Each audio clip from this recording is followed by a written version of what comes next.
Assalamualaikum warahmatullahi wabarakatuh. Perkenalkan, nama saya Randi Kadi Purnama, nomor pokok mahasiswa 24710033. Di sini saya akan menjelaskan analisis fundamental 10 perusahaan sektor transportasi dan logistik, guna untuk memilih 3 perusahaan mana yang baik untuk investasi. Tugas ini merupakan tugas mata kuliah Manajemen Portofolio dan Investasi.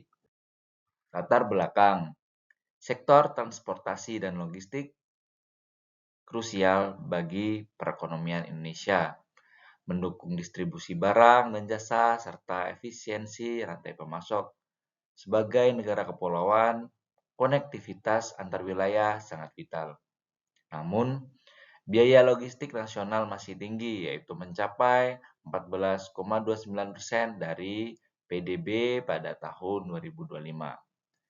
Jauh di atas negara maju, yaitu yang sekitar 8-10%. Ini menurunkan daya saing produk Indonesia. Tantangan dan peluang sektor logistik. Yang pertama yaitu target ambisius pemerintah. Pemerintah menargetkan penurunan rasio biaya logistik menjadi 12% terhadap PDB pada tahun 2029 melalui tol laut, pelabuhan hubungan internasional, dan digitalisasi. Selanjutnya yaitu peluang investasi menarik.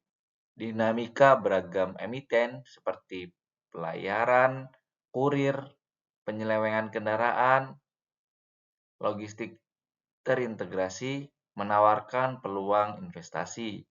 Analisis fundamental esensial untuk menilai kesehatan keuangan dan potensi pertumbuhan.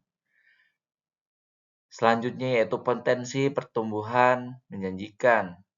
Sektor ini diperkirakan akan tumbuh 7-8% pada tahun 2024, didorong aktivitas perdagangan, e-commerce, dan pemulihan ekonomi pasca pandemi. Rumusan masalah penelitian. Yang pertama yaitu kondisi fundamental keuangan. Bagaimana kondisi fundamental 10 emiten terpilih berdasarkan rasio keuangan utama yaitu PER, PBF, ROE, DER, dan NPM.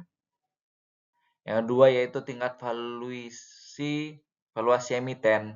Bagaimana tingkat valuasi masing-masing emiten dan mana yang undervalue dan overvalue. Yang ketiga yaitu struktur modal dan profitabilitas, yaitu mengukur bagaimana struktur modal dan tingkat profitabilitas emiten, serta implikasi terhadap risiko investasi. Yang keempat yaitu rekomendasi investasi. Emiten mana yang memiliki fundamental kuat dan prospek jangka panjang yang baik untuk direkomendasikan. Yang kelima yaitu dampak makro sektor. Bagaimana dinamika sektor transportasi logistik secara makro mempengaruhi kinerja emiten. Tujuan dan manfaat penelitian. Yang pertama yaitu untuk menganalisis dan membandingkan kinerja fundamental 10 emiten menggunakan rasio keuangan utama. Yang kedua yaitu mengevaluasi tingkat valuasi saham untuk mengidentifikasi peluang investasi. Yang ketiga yaitu mengkaji struktur permodalan, profitabilitas, dan efisiensi operasional.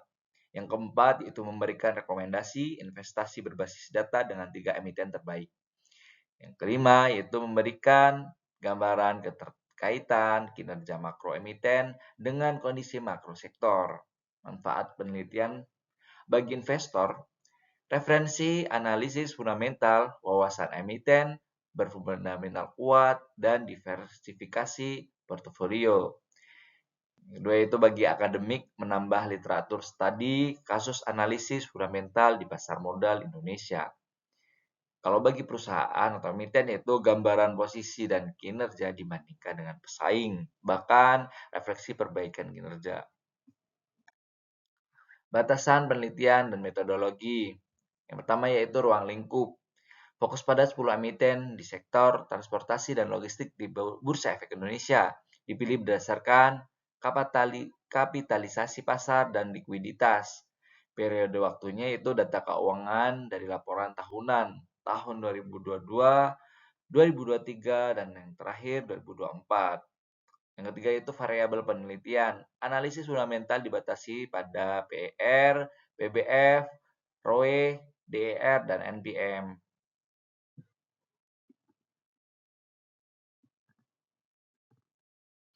Sumber data yaitu data sekunder dari Bursa Efek Indonesia, IDNF Finansial, Yahoo Finansial, dan publikasi industrial. Metodologi pendekatan kuantitatif, deskriptif, komparatif, rasio keuangan. Teori investasi dan analisis fundamental. Teori investasi dan manajemen portofolio. Investasi adalah penempatan dana untuk keuntungan masa depan. Di pasar modal, saham menghadapi resiko sistematis dan tidak sistematis.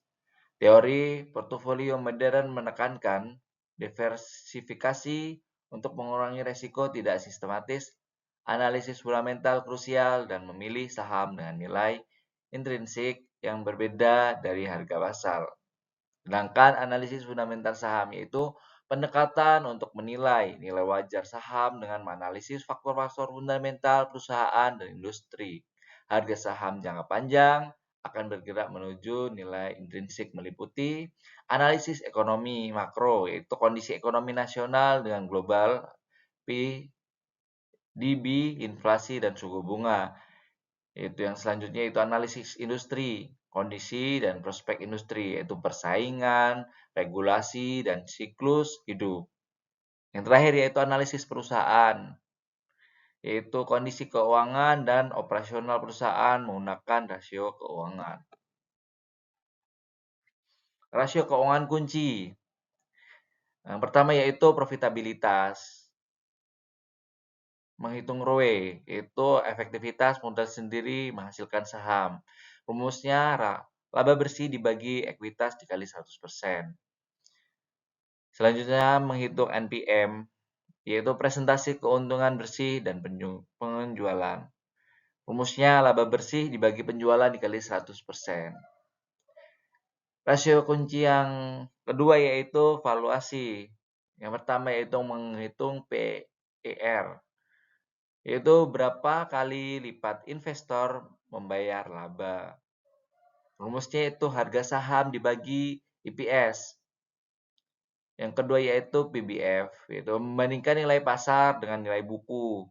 Rumusnya harga saham dibagi PFPS. Yang ketiga, rasio keuangan kunci yaitu solvabilitas, yaitu menghitung DER atau proporsi pendanaan utang versus ekuitas. Rumusnya yaitu total utang dibagi total ekuitas.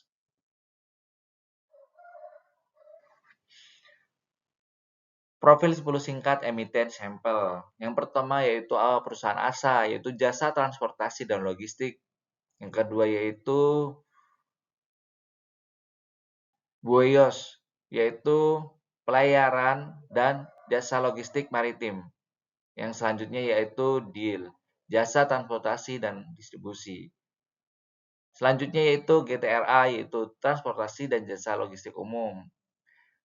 Selanjutnya yaitu HATM, yaitu jasa transportasi dan logistik secara besar. Selanjutnya BIRD, penyewaan alat berat dan transportasi logistik. Selanjutnya transport BLTIA, yaitu transportasi darat dan logistik. Selanjutnya LP, yaitu logistik terintegrasi dan pergudangan.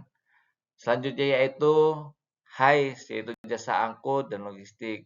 Yang terakhir yaitu HEL, jasa transportasi dan pendukung logistik. Rekomendasi investasi jangka panjang. Dari 10 perusahaan sektor transportasi dan logistik, saya memilih 3 perusahaan yang baik untuk dilakukan investasi jangka panjang. Yang pertama yaitu perusahaan Bowies Road Peak. Nilai ROE spektakuler, yaitu sebesar 28,59%. Nilai NPM baik, yaitu sebesar 10,17%. Memanfaatkan tren perdagangan laut dan tol laut. Resikonya DR-nya tidak tersedia. Konsistensi ROE perlu diuji. Yang kedua yaitu LP, Value Peak. Efisiensi operasional terbaik atau NPM sebesar 21,90%. PBF sangat rendah yaitu 0,23%. Potensi undervalue kuat, ROE-nya solid yaitu sebesar 12,53%. Risikonya yaitu PR-nya agak tinggi, perlu investigasi BBF-nya ekstrim, rendah. Selanjutnya yaitu HICE.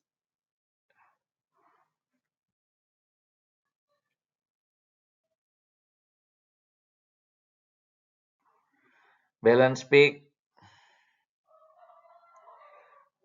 Paket paling seimbang. Valuasi menarik. PR-nya yaitu 6,71 kali. BBF-nya yaitu 0,48 kali. Dengan profitabilitas kuat. Nilai ROE yaitu 15,91. NPM 11,91%. Prospek apresiasi harga. Resikonya perlu konfirmasi DRR. Baik, demikian penjelasan dari saya mengenai rekomendasi investasi jangka panjang pada 10 perusahaan sektor transportasi dan logistik. Kurang lebihnya saya mohon maaf. Billahi fisabilillah, astaghfirullah khairat. Wassalamualaikum warahmatullahi wabarakatuh.